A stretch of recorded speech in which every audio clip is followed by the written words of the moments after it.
صاف بھی کیا، کو پاک اور صاف دیکھنا چاہتا ہے۔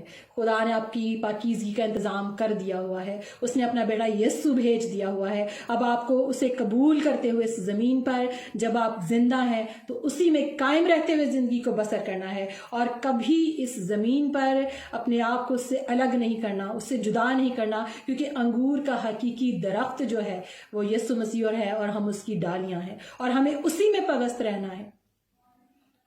میرے عزیزو، اس نے مجھے اور آپ کو پاک رہنے کے لیے بلایا ہے، اور ضرور ہے کہ ہم اس میں رہ کر پاک زندگی کو بسر کریں۔ میری دعا ہے کہ خدا آپ کو تندرست رکھے، اپنے میں قائم رکھے، اور اپنی خدمت کے لیے استعمال کرتا رہے۔ اور وہ جنہوں نے ابھی تک یسوع مسیح کو اپنا شخصی نجات دہندہ قبول نہیں کیا، آج بھی ان کے پاس موقع ہے کہ وہ یسوع کے پاس آ جائیں اور اسے اپنا شخصی نجات دہندہ قبول کریں، اور جو اسے قبول کر کے رد کر چکے ہیں اور اس میں زندگی بسر نہیں کر رہے، ان کے پاس موقع ہے کہ وہ واپس لوٹ آئیں اور خدا میں قائم ہو جائیں۔ خدا آپ سب کو برکت دے۔ اور آخر میں وہی کہوں گی جو میں ہمیشہ کہتی ہوں کہ this world is not our home.